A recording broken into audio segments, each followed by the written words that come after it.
Welcome fams, welcome to the happiest place on earth. Sungguh berbahagia bisa kumpul bersama saudara-saudara dan juga teman-teman. Dan boleh colek kiri kanannya, apa kabar? Coba ditanya dulu dong supaya lebih happy nih. Kan tadi habis nyanyi gitu kan kayak akhirnya. Terus coba senyum, colek, oke? Nah, terima kasih teman-teman untuk udah datang ke Feast. Aku boleh tanya, apakah ada yang pertama kali baru datang? Boleh angkat tangan? Oh, ada satu di belakang. Boleh angkat tangan? Asher boleh say, teman-teman yang di sekitarnya boleh juga say hi.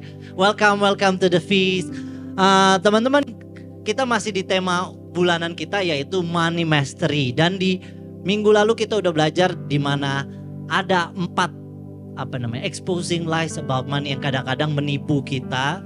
Dan kali ini semakin menarik karena kita akan membahas tentang wealth wisdom, di mana kita bisa belajar melalui Alkitab untuk bisa lebih wise dalam menggunakan kekayaan kita. Amin. Mari aku ajak teman-teman untuk doa favorit kita dalam nama Bapa, Putra, Roh Kudus. Amin. Kita katakan yang mantap teman-teman. Let's go. Today I receive all of God's love for me. Today I open myself to the unbounded, limitless, overflowing abundance of God's universe. Today I open myself to God's blessings, healings, miracles. Today I open myself to God's word so that I become more like Jesus every day. Today I proclaim that I'm God's beloved, I'm God's servant, I'm God's powerful champion. And because I'm blessed, I'm blessing the world. In Jesus name, amin. Mari kita angkat tangan kita dan kita katakan bersama. Thy word is a lamp unto my feet and a light unto my path.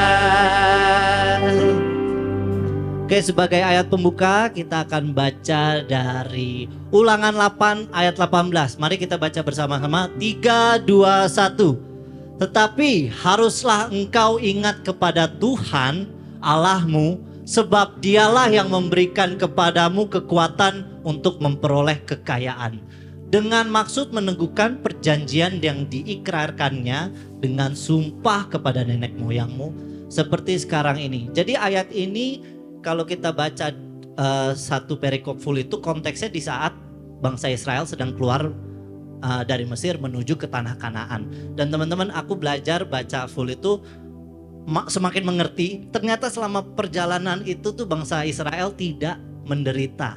Mereka cuman lama aja selama 40 tahun. Tapi makanan, air, tempat tinggal, terus di padang pasir tuh banyak binatang buas. Itu tuh Tuhan jagain, itu mereka tuh tinggal jalan. Cuman di saat itu Tuhan sedang memproses mereka supaya mereka tidak menjadi sombong atas kenyamanan yang Tuhan berikan. Dan yang di tanah perjanjian itu yang dijanjikan bahwa nanti akan makanan melimpah, ada susu gitu. Mereka sedang diproses gitu. Dan di sini persisnya di ayat 8, Ulangan 8 ayat 18, Tuhan Yesus menyatakan lagi, Allah Bapa menyatakan lagi, tetapi haruslah engkau ingat kepada Tuhan Allahmu, sebab dialah yang memberikan kamu kekuatan untuk memperoleh kekayaan. Dan di sini aku pas baca tuh kayak, wah, selama ini kadang-kadang kepikiran aku berhasil, saya bisa berhasil karena kehebatan saya gitu, karena mungkin kehokian saya kadang-kadang gitu kan. Dan kayak dari satu proyek ke proyek berikutnya, dari satu berkat ke berkat lainnya, kadang-kadang puji Tuhan dapat berkat tapi dalam hati jago juga ya gue. Apapun namanya dalam pekerjaan kita masing-masing, cuman pasti ada perasaan itu. Dan pada saat aku baca ayat ini, ternyata Tuhan spesifik mengatakan bahwa kita bisa memiliki kemampuan, kekuatan itu karena berasal dari Allah sendiri. Yang artinya kekayaan kita merupakan dari campur tangan Tuhan. Amin. Nah, berbicara tentang wisdom wealth, aku mau cerita pengalamanku yang kurang wise dalam berbelanja. Jadi aku mau minta teman-teman lihat gambar ini. Kecepatan. Ini sepatu. Warnanya apa teman-teman? Merah kan? Fix ya, merah ya. Jadi satu kali aku lihat ini online, kebelet banget. Ini kejadiannya 10 tahun lalu, 2015. Pertama kali aku beli sepatu mahal banget. Harganya tuh 3 juta ke atas lah. Pokoknya cuma nafsu banget waktu itu pas lihat ini, kayak wah gila ini aku banget, because karena saya suka banget warna merah gitu kan. Ngeliat online terus kayak ada duitnya. Nah biasanya nih kalau ada duitnya itu godaan semakin kenceng kayak di dalamnya. Beli aja, nanti cari duit bisa dicari kok gitu kan. Tanyalah yang jual sepatu online kan. Nah kebetulan jadi tipe ini tuh namanya mereknya Adidas, tipenya NMD. Warna yang biasa tuh banyak, yang ini nih full merah tuh jarang gitu kan. Jadi kontak lah, mesti nitip dari luar. Biasanya kalau nitip kan pasti ada harga sepatu, jasa yang pasti lebih mahal. Jatuhnya tadinya budgetnya 2,5 menjadi 3 lebih. 2 minggu nunggu, lama loh. 2 minggu. Pas nyampe, saya pikir pas saya buka saya bakal merasakan, wah ada surga hadir gitu kan. Ternyata saya tertipu saudara-saudara. Kenapa tertipu? Aku cerita dulu. Jadi intinya di foto ini warna merah ya kan. Tapi selama sebulan itu aku bergumul dengan diriku meyakinkan sepatuku merah. Jadi kita lihat sepatunya ya, bareng-bareng. Tim kamera boleh. Jadi siap-siap ya teman-teman ya. Ini merah, please bantu aku bahwa ini tuh merah.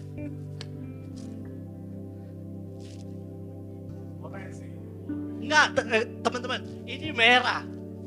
Boleh kelihatan kan? Jadi aku udah bayar mahal-mahal, nunggu 2 minggu, di gambar gitu. Datangnya orange saudara-saudara. Wah, aku tuh senangnya menangis sebenarnya, lebih menangis kayak ya ampun ternyata kok orange gitu kan. Ya ngapain dibeli gitu kan. Dan kakakku, mama papaku tuh bilang kayak, "Not, itu kan orange." Enggak, ini kalau lampunya gelap merah kok gitu kan.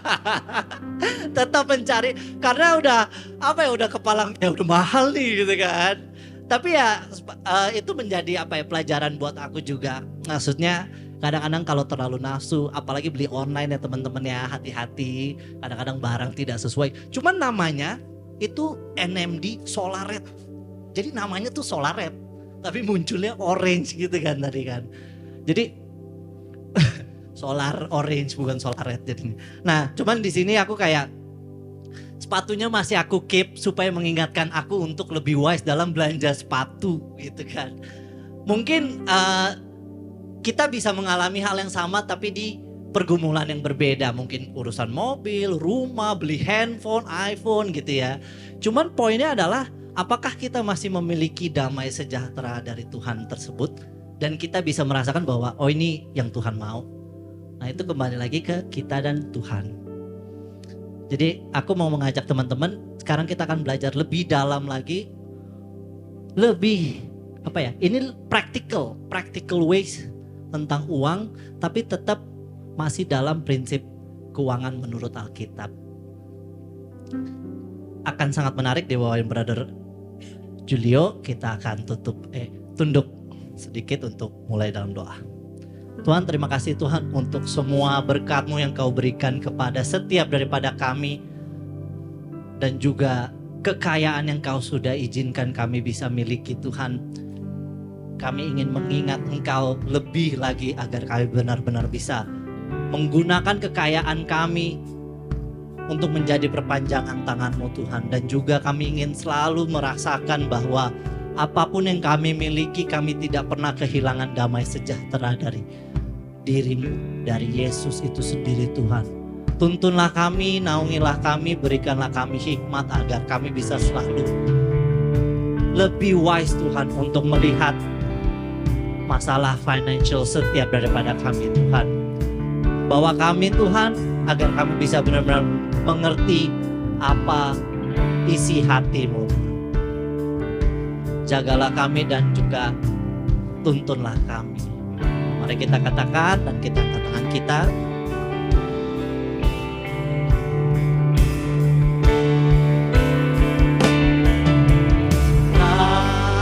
Thy word is a lamp unto my feet and a light unto my path. Mari kita berikan tepuk tangan dan juga kita sambut Brother Julio.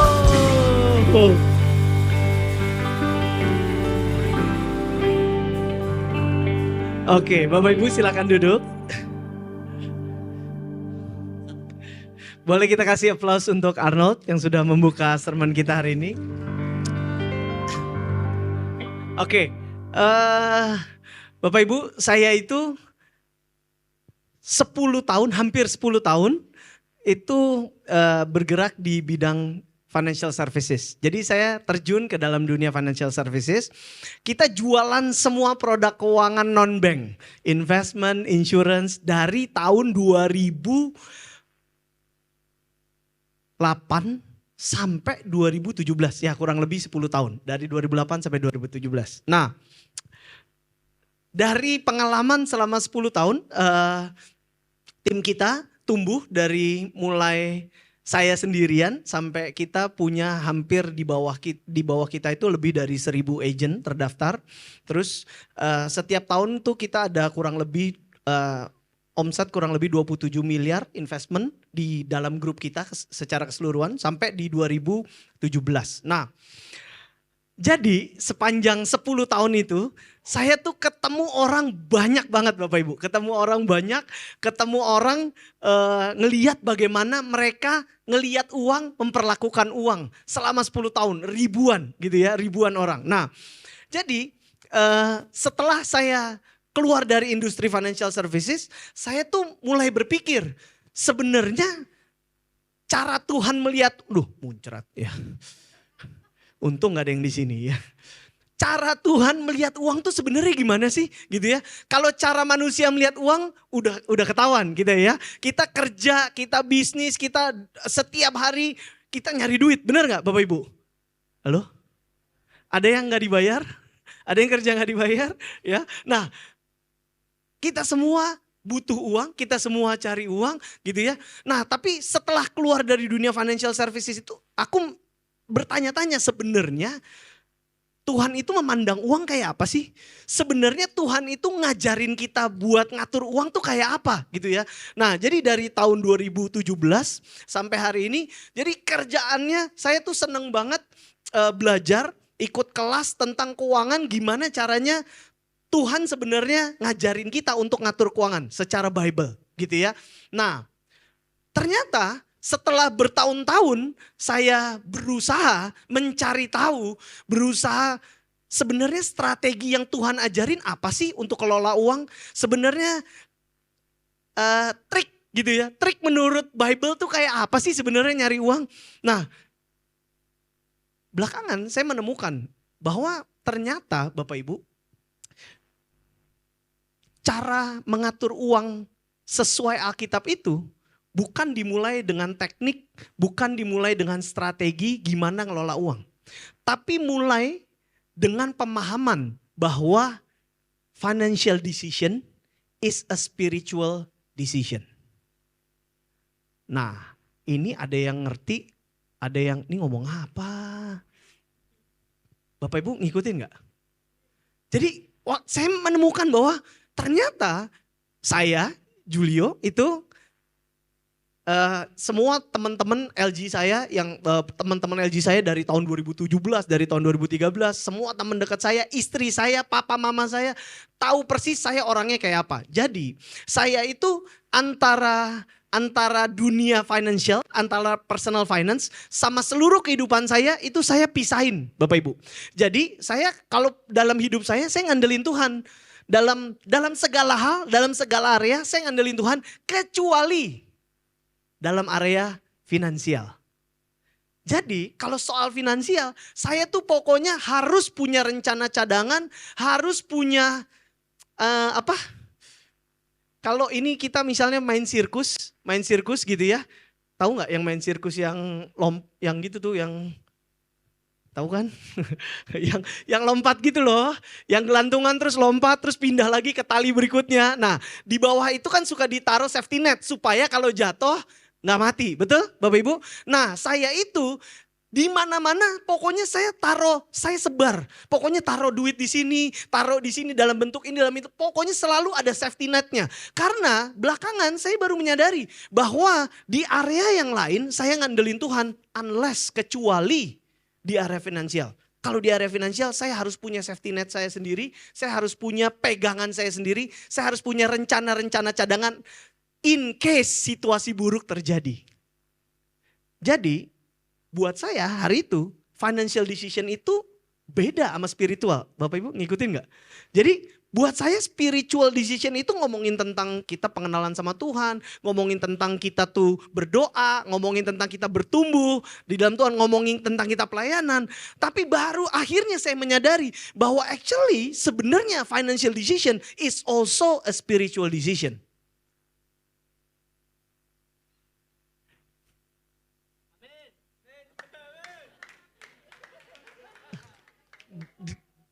Ngikutin gak?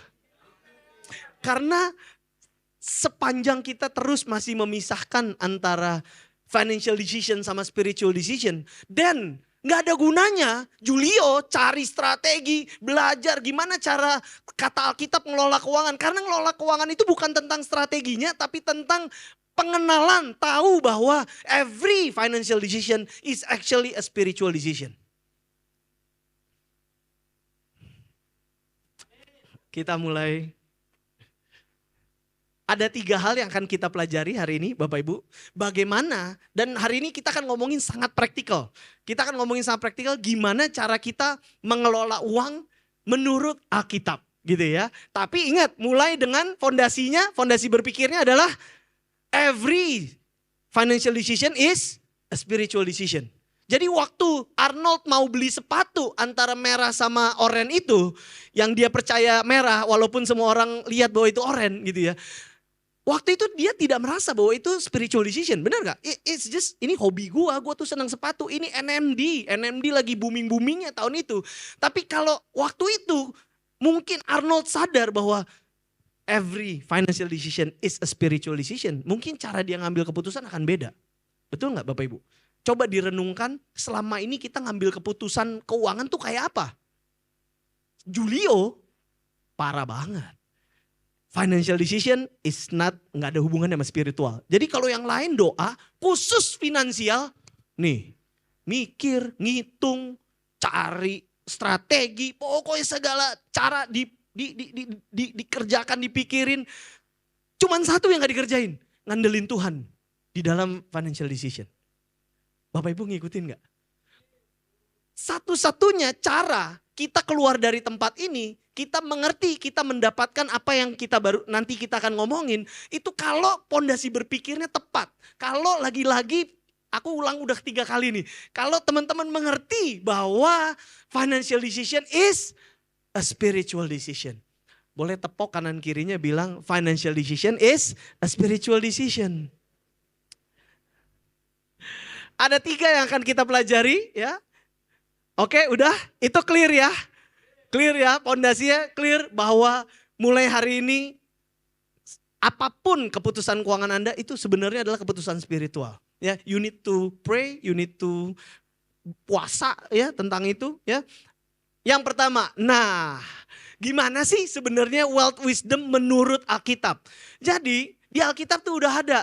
Ya, ada satu ayat nanti habis ini kita baca, tapi menurut Alkitab adalah kita perlu hidup di dalam budget yang ditulis. Saya itu orangnya dari dulu ya. Jadi saya tuh orangnya jadi nanti teman-teman coba googling bahwa orang tuh kalau terhadap keuangan ada beberapa kepribadian. Ya, ada yang tipe saver, ada yang tipe spender, ada macam-macam tuh, ada 6. Nah, nanti googling ya. Nah, saya itu tipenya saver. Dari dulu saya tuh kerjaannya nabung. Jadi saya tuh nggak dulu sebelum kenal dunia. Maksudnya sebelum kenal sepatu, sebelum kenal mobil gitu-gitu. Dulu kebahagiaan saya tuh kalau lihat saldo tabungannya nambah. Jadi itu ada yang kayak gitu gak sih?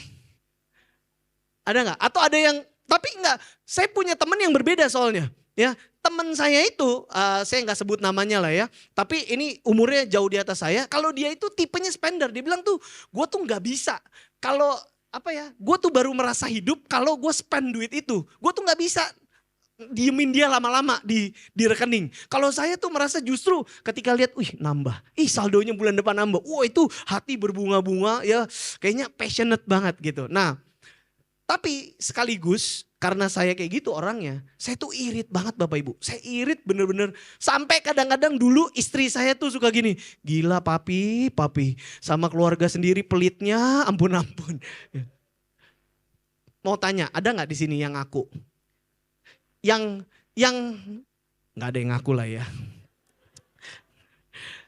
Atau kita balik, ada nggak di sini yang justru nggak pernah ada namanya uang numpuk di rekening, ya pasti habis. Kalau perlu bukan habis, kurang, betul? Ada? Nggak ada yang ngaku juga, ya. Ada yang ngaku dikit, nunjuknya gini, nggak mau gini ya. Nah, tapi jadi ini tuh selalu jadi pergumulan saya. Sebenarnya orang tuh yang bener gimana sih? Harusnya irit. Kan kalau ngobrol sama yang irit itu, dia bilang iya lu harus persiapin masa depan, iya kan? Terus kalau ngobrol sama yang teman saya satu lagi, dia bilang dia bilang gini, tapi masuk akal juga, dia bilang gini, lu sotoy banget, emang lu yakin hidup lu sampai tua? Dia bilang, lu nabung sampai buat usia pensiun, emang lu yakin hidup sampai usia pensiun? Waktu dia ngomong gitu, iya bener juga ya. Halo? Jadi itu selalu jadi pergumulan saya. Apakah orang tuh harusnya ngirit banget atau orang tuh harusnya nikmatin hidup, harusnya appreciate diri sendiri. Nah, sampai saya menemukan satu prinsip. Jadi ternyata orang, nah ini ya, ini adalah, aku nggak tahu, Bapak Ibu ada yang ngalamin ini, bahwa kalau di dalam personal finance itu hidup harus irit. Brother and sister, fams? Ada yang menemukan itu bahwa kalau mau ngatur uang, kalau dibilang financial planning, jalan pertama adalah harus irit. Coba tunjuk tangan. Yang tahu, yang meyakini dan tahu kayak gitu?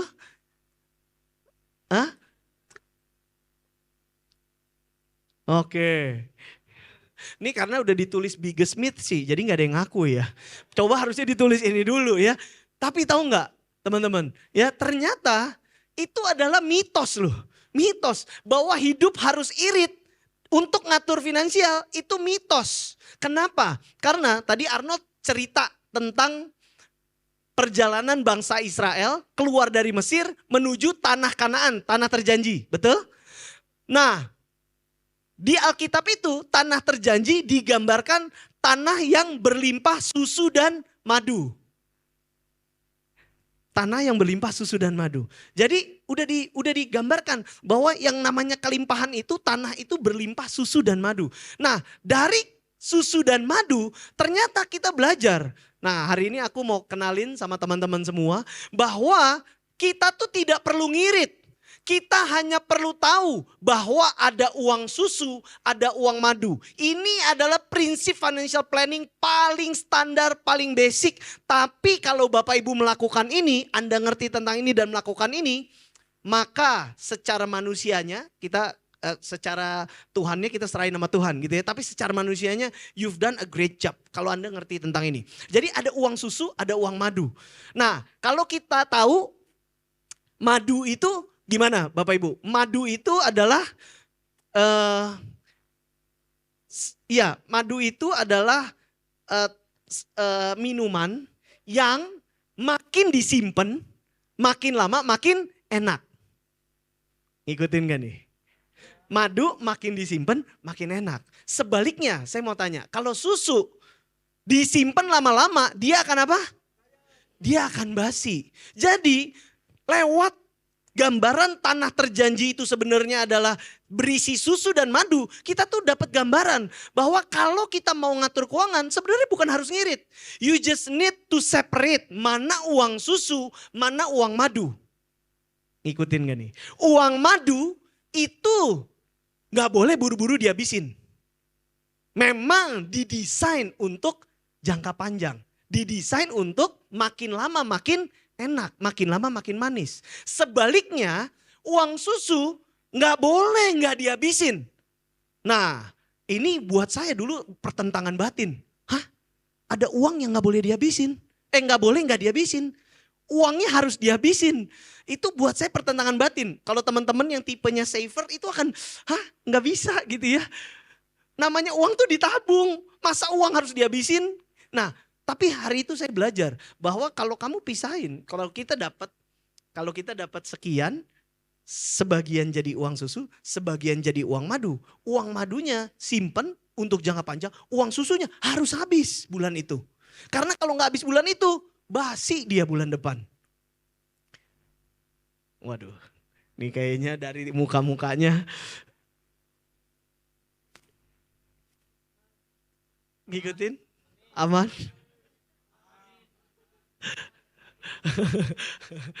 Jadi mau tanya, beli tas, aduh muncrat terus. Beli tas, nafsu banget ngomongin duit ya. Beli tas branded boleh nggak Bapak Ibu? Yakin? Hah? Are you sure? Kita bagi ya. Di sini yang berpendapat bahwa beli tas branded boleh tunjuk tangan. Yang berpendapat bahwa tas branded nggak boleh, tunjuk tangan. Yang tengah, yang berpendapat beli tas branded boleh, tunjuk tangan. Yang bilang nggak boleh, tunjuk tangan. Waduh, ada si Om ya. Oke, sama lah kayaknya di sini ya. Kebanyakan tunjuk tangan ya waktu bilang. Tapi memang kenyataannya, sepanjang kita belinya dari uang susu, and that's okay. Nah itu terus terang melepaskan saya dari rasa bersalah. Itu membuat saya lega bahwa gak apa-apa ya sebenarnya kita spending tuh boleh loh. Sepanjang kamu tahu bahwa itu memang uang susu, itu bukan uang madu. Yang bahaya adalah uang madu dihabisin sekarang, bener gak? Halo? Atau kebalikannya kayak saya, yang harusnya dinikmatin tapi disimpan terus pada akhirnya basi. Jadi dua-duanya nggak bener.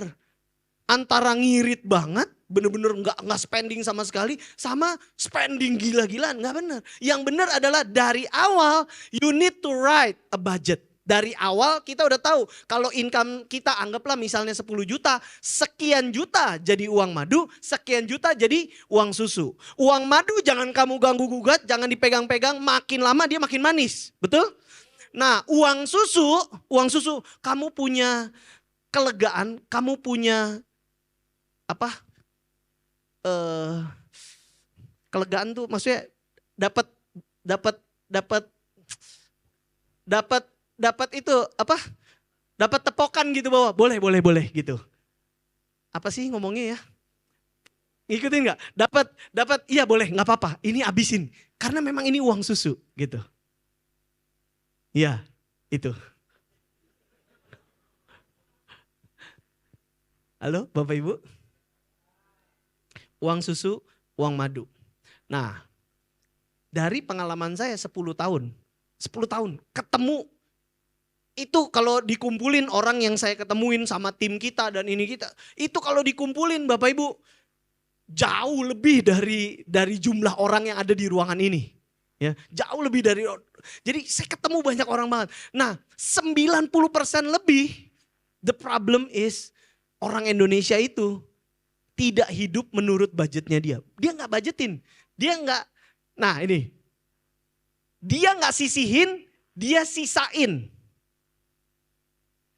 Mana yang benar? Sisihkan sama sisakan? Yang mana? Sisihkan. Kenapa? Karena kalau berusaha sisain gak bakalan sisa. Coba deh merenung. Kalau kita merenung nih bener-bener nih kehidupan kita udah 20 tahun, udah 15 tahun, udah 40 tahun. Berapa sih sebenarnya yang sisa kalau nggak disisihin dari awal? Nah itu saya belajar banget ngelihat bahwa gila ya. Ada orang income ratusan juta. Tapi waktu terjadi pandemi, puff. Kenapa? Karena bahkan nggak punya. Setiap kali lewat aja. Setiap kali lewat, setiap kali habis. Nah jadi penting jangan pernah sisakan tapi sisihkan. Perbedaannya di mana Bapak Ibu? Sisakan dan sisihkan. Perbedaannya di timing, betul banget. Ketika uang masuk langsung sisihkan. Karena kalau dia nggak disisihkan maka nggak tersisa pasti. Yang disisihin adalah uang madu. Dan kalau uang madu itu diperlakukan dengan benar, maka makin lama dia makin manis. Dan kita tetap bisa enjoy hidupnya, tetap bisa nikmatin hidup tanpa rasa bersalah. Kok kayaknya gue habisin uang yang memang ini buat dihabisin, ini uang susu gitu. Oke? Nah, ini ayatnya. Ya, Lukas 14 ayat 28. Sebab siapakah di antara kamu yang kalau mau mendirikan sebuah menara tidak duduk dulu membuat anggaran biayanya. Kalau cukup uangnya untuk menyelesaikan pekerjaan itu. Jadi sebenarnya di Lukas 14 ayat 28 ini Yesus lagi ngingetin kita bahwa kalau lu bangun rumah, kalau kita bangun rumah, masa sih kita nggak ngitung, betul nggak? Masa kita nggak ngitung duit kita berapa, cukup nggak buat bangun rumahnya? Nah sama sebenarnya dalam kehidupan kita, membangun kehidupan kita setiap bulan, harusnya kita hitung gitu. Harusnya kita sudah budgetin, harusnya kita udah pisahin. Paling sederhana, nah aku mau ajarin teman-teman, ini yang aku mau kalau boleh mohon maaf buat maksudnya minta izin buat Bapak Ibu teman-teman yang mungkin lebih senior dari saya, secara umur jauh lebih tua, lebih pengalaman. Tapi ini pengalaman saya selama 10 tahun di dunia financial services, saya tuh ngelihat banyak banget dan prinsip ini banyak menyelamatkan orang. Nah saya mau ajarin simpel banget ya. Kalau Bapak Ibu lakukan ini aja, nanti 2 tahun lagi kita ketemu, kita ngobrol, pasti keadaan keuangan kita berbeda. Ya, poin kedua, save and invest. Nah, saya mau ajarin satu konsep namanya the 3 colors of money. Bapak Ibu, teman-teman, fams, tahu nggak kalau kita punya uang kita itu sebenarnya punya 3 warna. Jadi ada warna merah, ada warna biru, ada warna hijau. Nah, warna merah, biru, hijau itu bukan 100.000, 50.000, 20.000, bukan. Tapi setiap kali uang masuk, kita tuh mesti petain. Yang ini jadi uang merah, yang ini jadi uang hijau, yang ini jadi uang biru. Mari kita bahas satu-satu.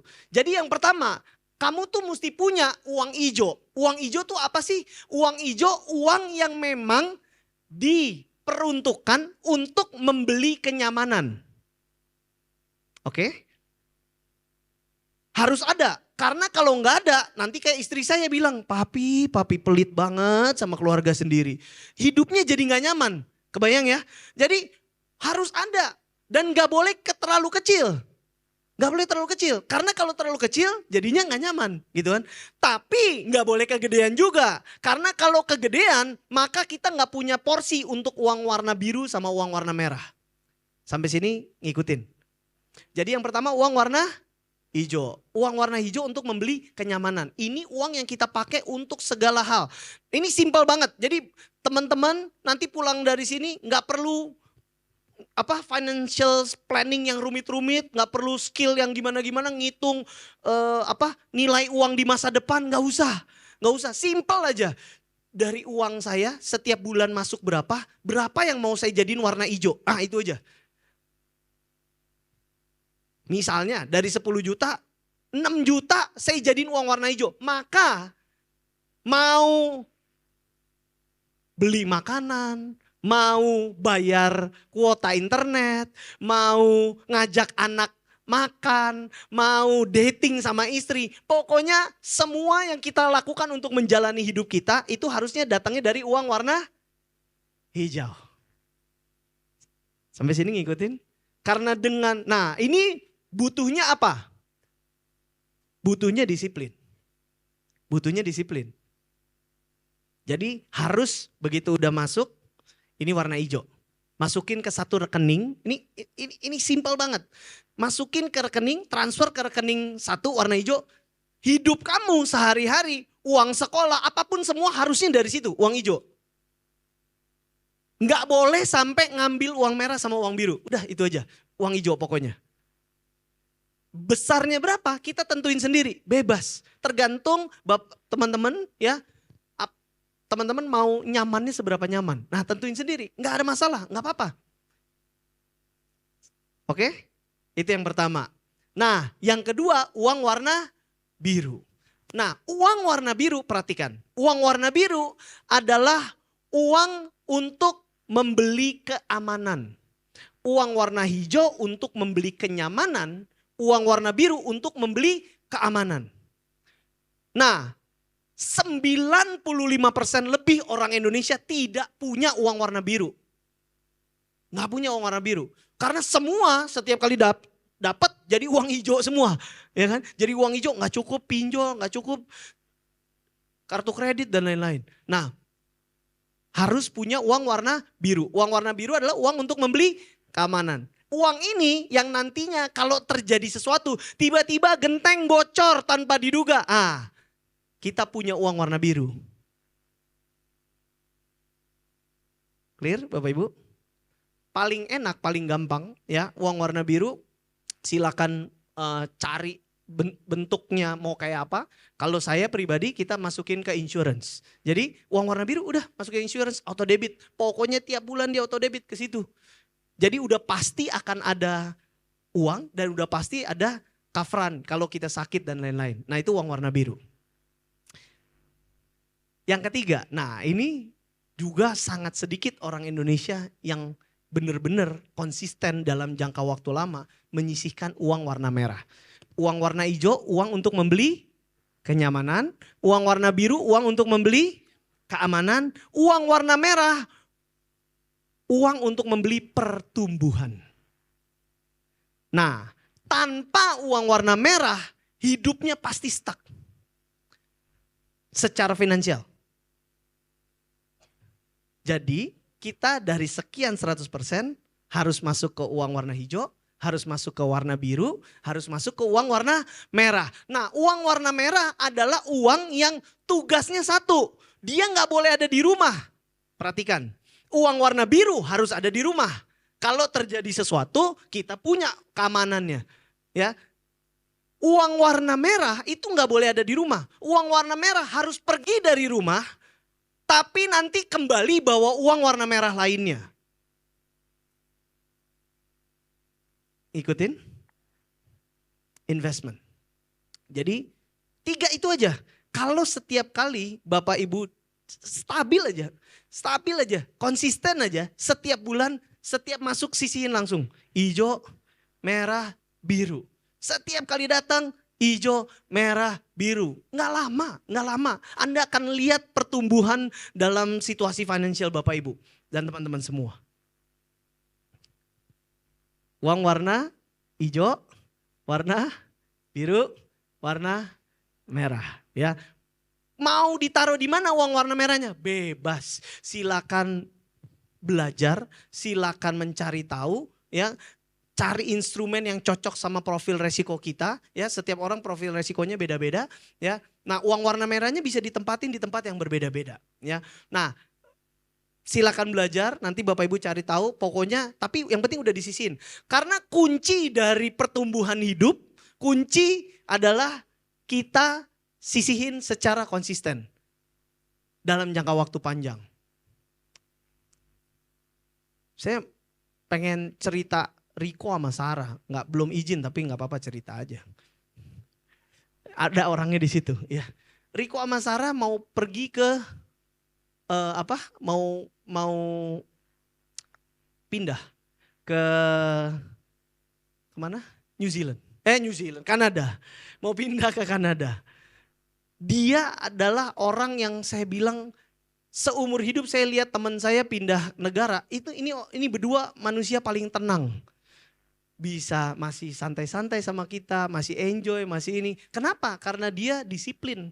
Dari dulu disiplin nyisihin uang warna merah. Saya apa-apa nanya sama dia, investment dia kasih tahu, ada ini baru nih, ada reksadana bonds yang baru, ada begini, apa-apa dikasih tahu gitu. Nah, kalau Bapak Ibu konsisten aja, bahkan orang mau pindah ke luar negeri for good itu kan pasti mikirnya, waduh nanti hidupnya gimana di sono. Ya kan mau memulai sesuatu yang baru. Pekerjaan yang di Indonesia ditinggalin, dia mesti mulai pekerjaan yang baru di sana.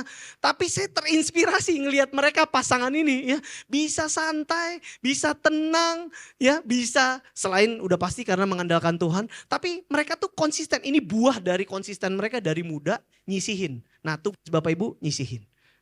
Uang warna merah, uang warna biru, uang warna hijau. Oke? Terakhir. Nah, yang ketiga, keluar dari hutang apapun yang harus dilakukan, keluar dari hutang. Ya, saya itu kemarin kita sempat ada mau satu project kelas finansial buat satu pabrik, tapi kelas finansialnya ini untuk blue collars, untuk teman-teman buruh, gitu ya. Ngikutin ya, teman-teman buruh. Nah, terus waktu kita sebelum lagi pitching lah ya, lagi ngobrol, lagi pitching sama pihak company-nya, kita tuh iseng-iseng survei. Jadi kita wawancara beberapa buruh. Jadi kita kumpulin ya teman-teman buruh, ikut yuk ngobrol-ngobrol gini, ada hadiahnya gitu ya. Intinya mereka ngumpul.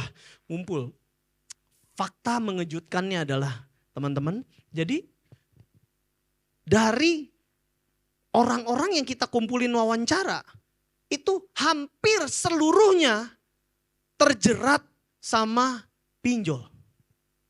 Hampir seluruhnya terjerat sama pinjol. Dan waktu kita tanya, emang lu mulainya kapan nih? Kok bisa pinjolnya itu ya, tahu ya pinjol ya? Dan mereka tuh kalau waktu diwawancara mereka bilang gini, wah kita kalau akhir bulan Pak, kalau udah bingung mau gimana, uang nggak cukup, kita lari ke bestie kita. Tahu nggak bestinya siapa?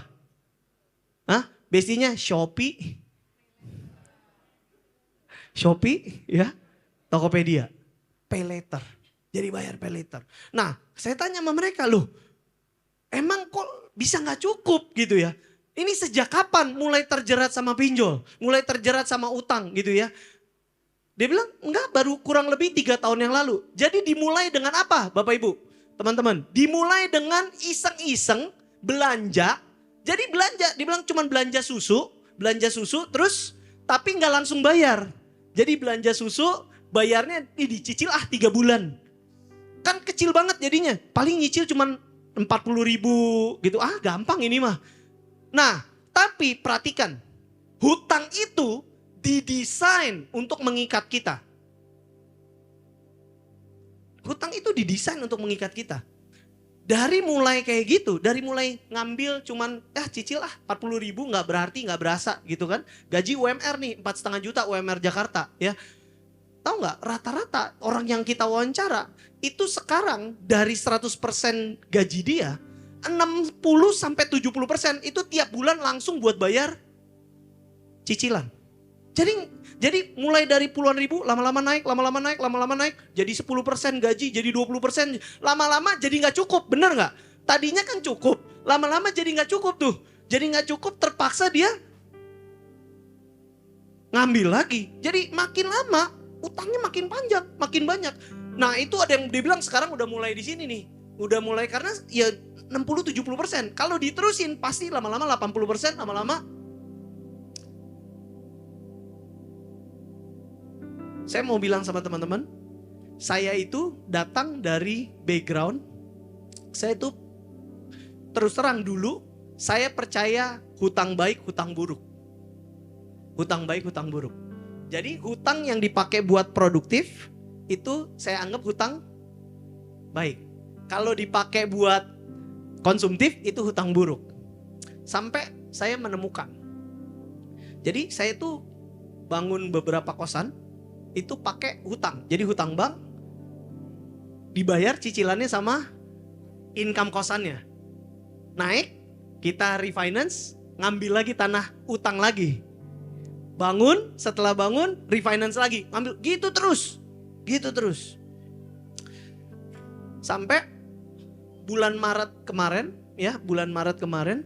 Jadi pertama pandemi hits. Begitu pandemi hits, anak kos saya pulang semua. Ya kan, waktu kita pandemi, anak-anak kos itu kan nggak kerja, mereka work from home, jadi mereka pulang. Jadi mereka tidak lagi ngekos. Karena buat apa ngekos di situ bayar? Ya dia mending pulang ke rumah aja, orang kerjanya dari rumah. Dan mereka pulang.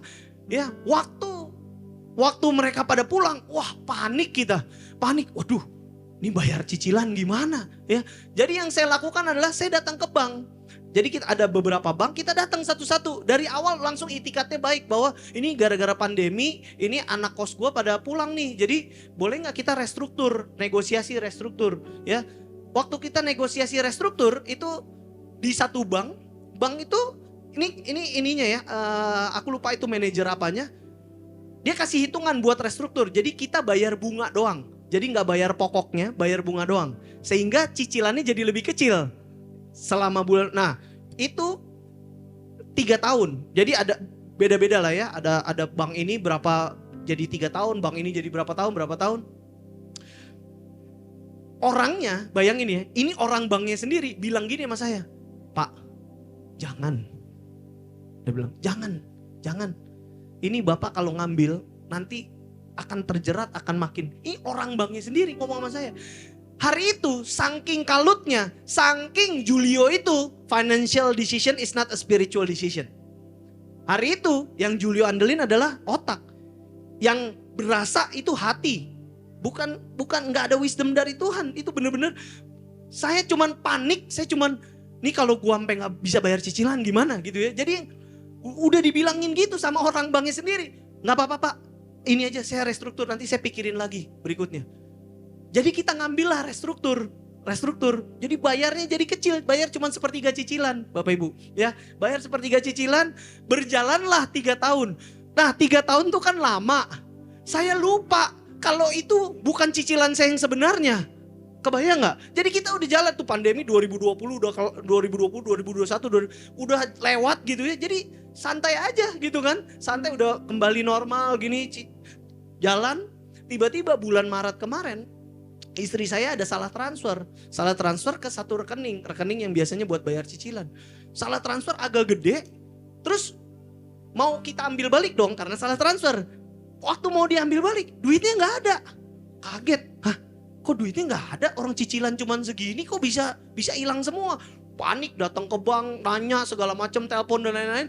Belakangan terus orangnya bilang, Pak, ini memang dilihat di sistem komputer, dia bilang ini cicilan Bapak naik. Cicilan saya naik hampir 3 kali lipat dari cicilan yang dari cicilan sebelum. Kebayang nggak? Dari cicilan normal loh, dari cicilan normal sebelum pandemi, sebelum saya restruktur. Jadi dia balik jadi cicilan normal, tapi naiknya 2 kali lipat lebih daripada cicilan saya sebelum saya restruktur. Dan itu kita nggak nyadar, nggak tahu.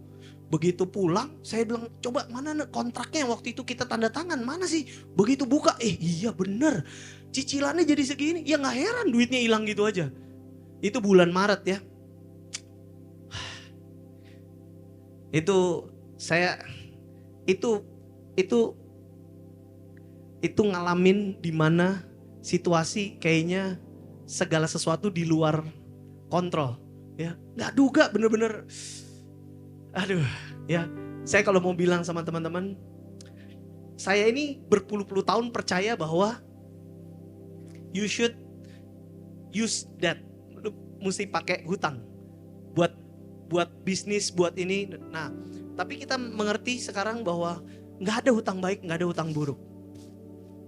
Alkitab bilang, next, the rich rules over the poor, and the borrower is the slave of the lender.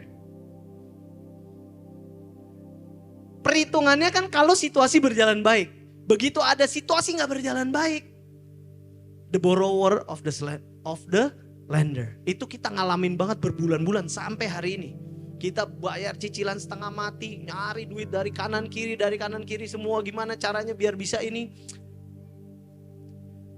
Kalau aku boleh pesan sama Bapak Ibu, sama teman-teman semua, get out of that, whatever it costs. Kalau belum cukup duitnya, nabung aja. Nabung, investasiin, jadiin uang merah.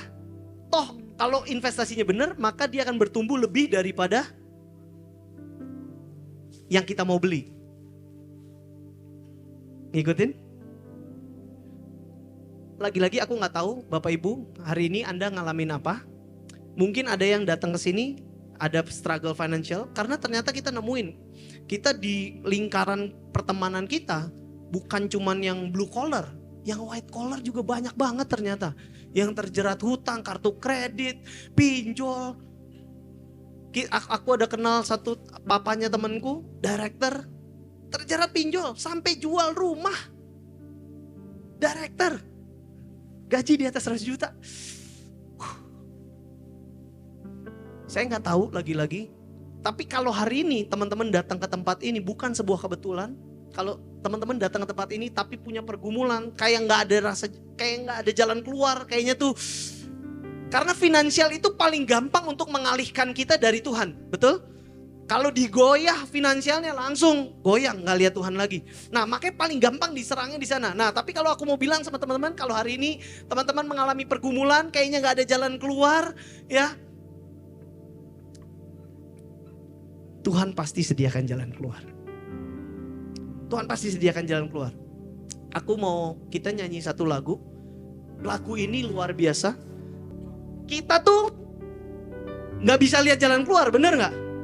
Hatinya nggak mendengar, jiwanya nggak percaya.